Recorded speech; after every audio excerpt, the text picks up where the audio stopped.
He called me a guest. A guest. After I paid for the venue, the food, the music, the flowers. After I handed him the deed to the house he and his bride would live in. After I worked 2 jobs for 20 years so he could have what I never did. They say moments like this feel like a slap, but it wasn't that violent. It was colder, like someone closing a door so slowly you don't realize you've been locked out until it's too late. And you're already alone. The ceremony was already starting when I arrived. No one came to greet me. No one offered to seat me. I found a folding chair near the back exit. No name card, just a napkin tossed over the cushion. I asked one of the ushers if there had been a mistake. He looked confused, then checked the list. "Just sit anywhere near the back, sir," he mumbled. "Sir, not Dad." I sat and tried not to feel anything. The music started. Her father walked her down the aisle. Everyone stood. I stayed seated, not out of protest, but because something inside me refused to rise. I watched the smiles, the tears, the way her parents were mentioned in the vows, the way mine weren't, the way he looked at her and never once, not even for a second, looked at me. I kept my hands folded, my face neutral, but inside there was a shaking I couldn't control. A quiet, invisible earthquake starting from the center and working its way out. After the ceremony, I approached him, congratulated him, tried to hide the crack in my voice. He smiled back, clapped my shoulder and said, "Thanks for coming, Dad. Glad you could be a guest." The word echoed in my ears as if it had been shouted into a canyon. Guest. Like I hadn't raised him, like I hadn't built the life he stood on, like I didn't exist outside of a chair in the back row and a bill he didn't have to pay. But I smiled, said nothing. I even stayed for dinner, watched from afar as they danced, as her family toasted, as he laughed like everything he had wasn't bought with the hours I gave up from my life. When dessert was served, I stood quietly. No scene, no drama. Just a father walking away from a son who no longer saw him as anything but background noise. The hotel room was quiet, too quiet, the kind of silence that makes your ears ring. I loosened my tie, sat at the edge of the bed, and stared at nothing. It felt like the air itself refused to wrap around me. I looked down at my hands, the same ones that held him as a baby, that changed his diapers, patched up scraped knees, filled out college applications, paid every tuition bill without hesitation. Without asking for anything in return, I remembered the day he got accepted into university. He ran into the kitchen waving the letter like a golden ticket. I told him we'd figure it out, and we did. I worked nights, sold the old truck. When he wanted to propose, I offered to help. He said no at first, but the ring he wanted was out of reach. So I wired the money anyway. Didn't even tell him it came from me, just smiled when he said, "She'll love it." I didn't do it for credit, never did. But something about being called a guest after all of that, it shattered. Something I didn't even know was still breakable. Not my pride, my presence. I opened the drawer by the nightstand, pulled out the wedding program. Her parents were listed, praised, thanked. His friends, the best man, even the efficient. But nowhere was my name. Not once. I laughed, but it wasn't humor. It was hollow, like the sound a pipe makes when there's nothing left inside it. Because that's what I'd become. A vessel emptied by years of giving without asking to be seen. My phone buzzed once. It was a photo. Him and her, holding hands, standing in front of the house I'd signed over last month. The caption said, "Our forever starts here."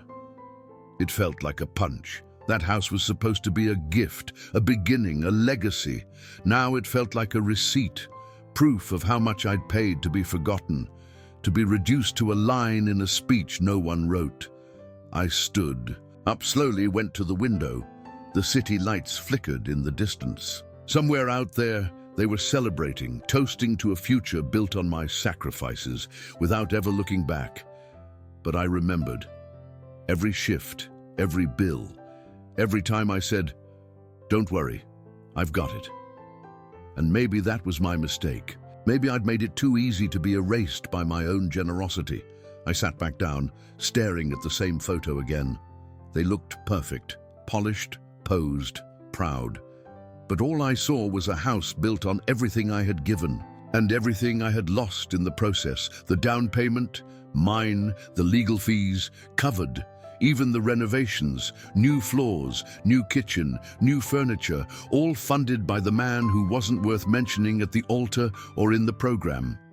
I told myself I didn't need credit, that love was enough, that fathers give without keeping score. But now, sitting in that dim hotel room, I realized something deeper. Love without recognition doesn't just hurt, it erases you. I picked up the program again, ran my fingers across the page. The ink looked expensive, the font elegant. Her parents had a paragraph. Mine, nothing. Not even thank you. I remembered when he was little, maybe 5 years old, he once said, "Dad, I'm going to buy you a big house one day." I didn't need that house, never did.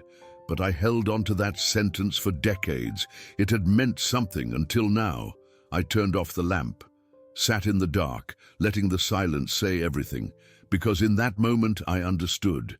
They hadn't forgotten me. They had deliberately edited me out. I was too old-fashioned for their new story.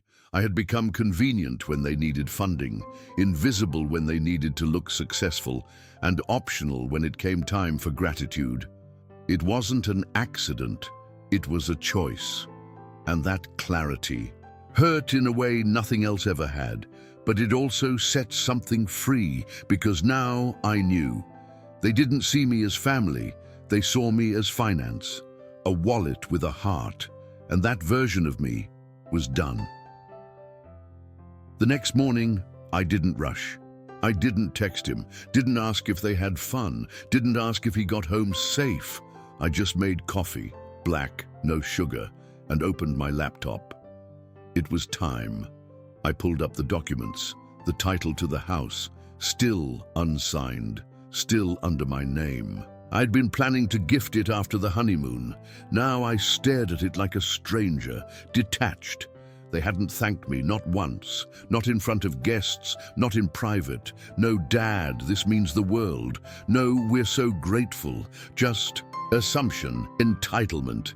I clicked edit, removed the transfer note, typed a new one. Contract voided. Property not transferred.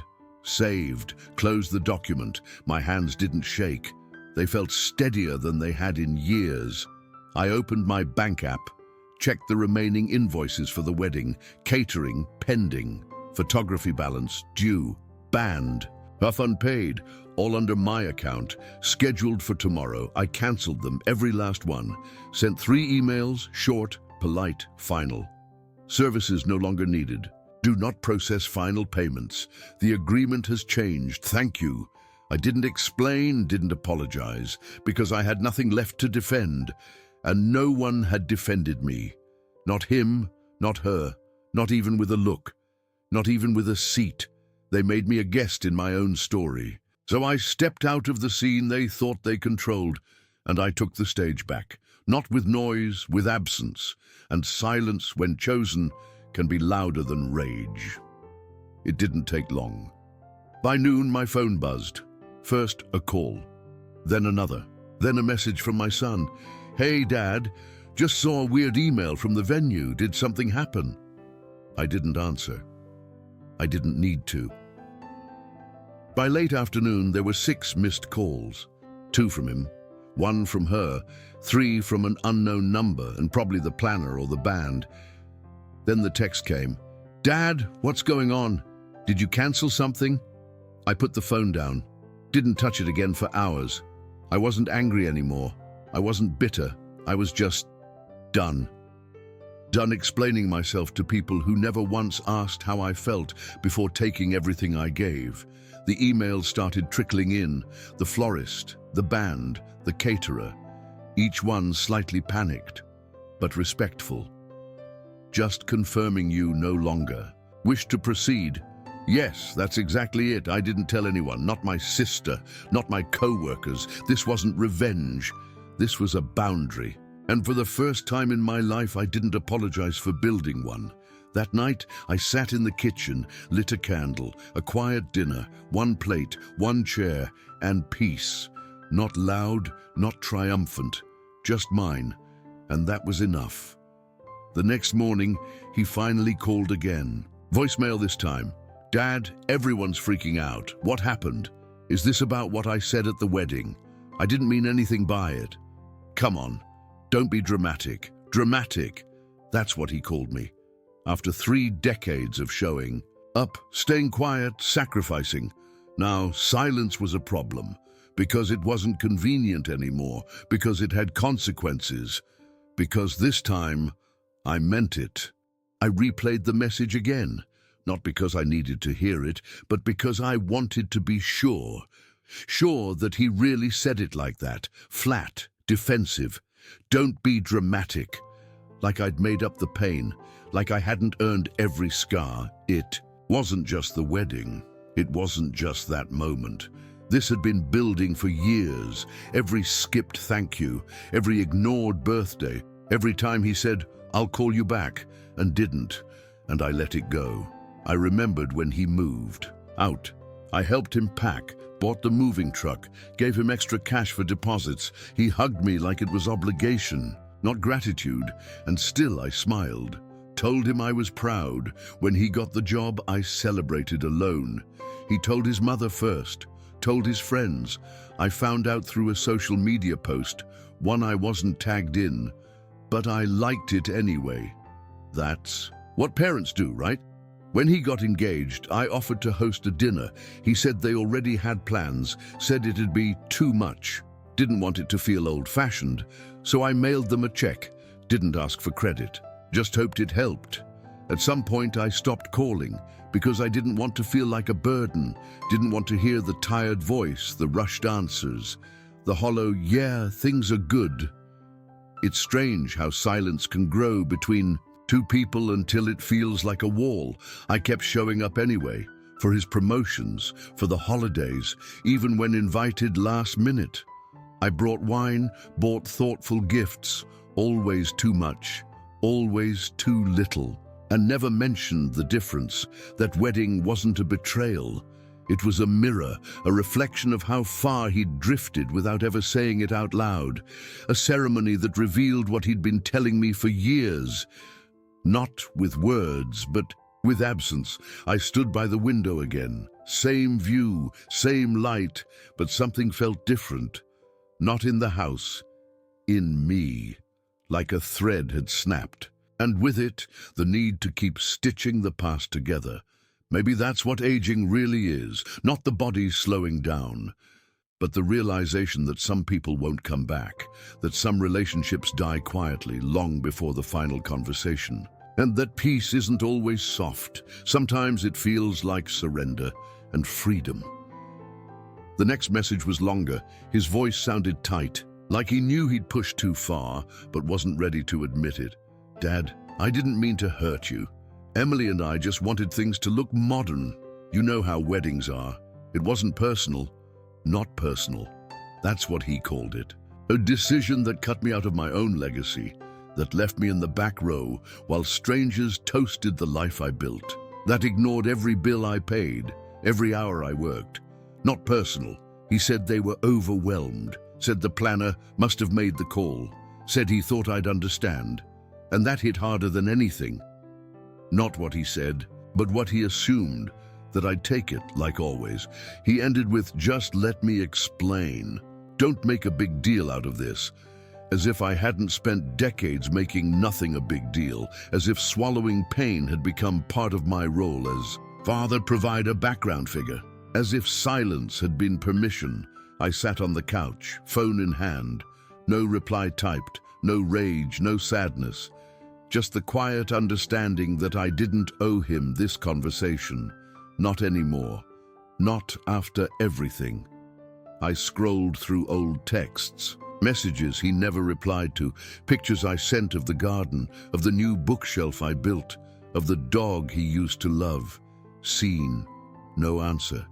Yet now, he wanted to talk, because I said nothing. That was the difference this time. I didn't argue, didn't plead, didn't ask to be seen. I just stopped participating. And that silence was finally loud enough to make him listen. He sent one last message. Please don't do anything drastic. We can fix this. You're still important to me, but important how? As a name on a check, as a chair filler for family photos, as an ATM with feelings? I didn't reply. Instead, I opened the folder where I kept the house documents, looked at the photos of the backyard, the living room, the kitchen I remodeled, all ready to be theirs, and realized I never asked if I wanted to give it. They never earned it, not really. They assumed it, expected it, and that was my fault too. I raised him to think love meant sacrifice without limits, but now mine had one. I printed the documents, held them in my hands for a moment. The paper felt heavier than it should. Maybe because it carried more than ink and signatures. It held years, sacrifices, and now a boundary. I folded them slowly, placed them in an envelope, addressed it to my lawyer. Not for conflict, just for clarity. The gift was cancelled, the transfer revoked. No drama, just fact. I made a second copy. Put it in my desk drawer, next to old birthday cards, Father's Day letters with crooked handwriting, and a photo of us fishing, back when I still believed fatherhood meant never asking for anything in return. Then I brewed coffee, toast, butter, sat at the kitchen table, phone beside me, buzzing once, then twice. I let it vibrate, untouched. He had already spoken. So had I. Now it was time to listen to the silence. That day, I went for a walk, past the bakery where I used to buy his favorite donuts. Saw a young father tying his son's shoes, felt something break open in me, not pain, not regret, just release. I had done my part. Now I could let go. When I returned home, the voicemail icon blinked. I didn't press play, didn't need to hear another version of "we didn't mean to," meaning nothing. Apologies don't heal erasure, and silence, once learned, protects. Spent the afternoon cleaning, not out of anger, out of intention. Boxed the wedding invitation, the receipts, the cancelled contract, labeled it all. Closed. The next morning I mailed the envelope, felt my chest lighten as I slid it into the box. No tears, no shaking hands, just certainty and a strange kind of peace. That night, I posted a photo. Not of them, not of me, just a picture of the house, the one I almost gave away, captioned with 3 words, "Not anymore. Mine." Then, I turned off my phone. I didn't expect applause. I didn't expect backlash. I didn't expect anything. And that was the most beautiful part. For once, this choice wasn't about them. It was about me and what I was no longer willing to lose.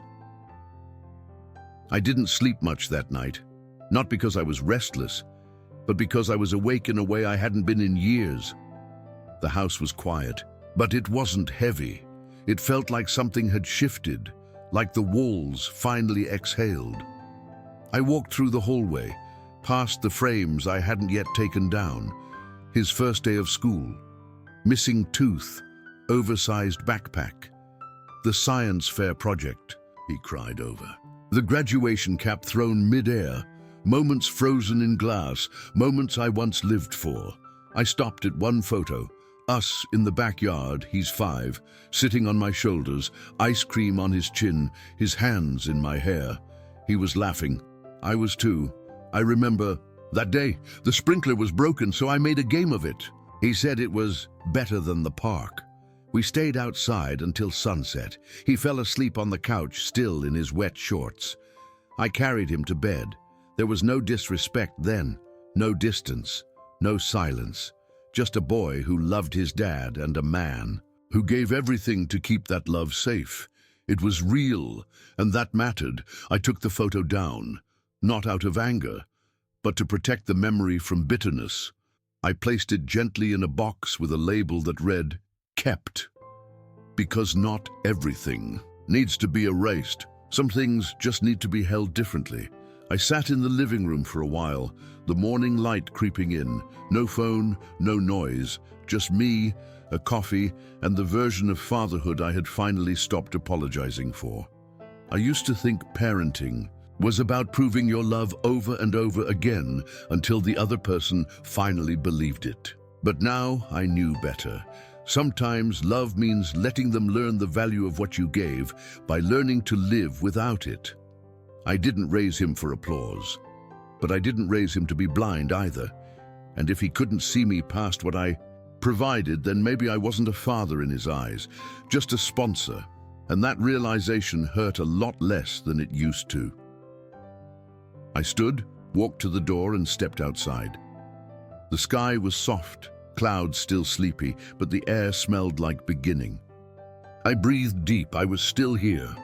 The air outside felt different, lighter, not because the world had changed, but because I finally had. There's a silence that hurts, and another that heals. This one wrapped around me like a coat I'd forgotten I owned. I walked to the mailbox, opened it.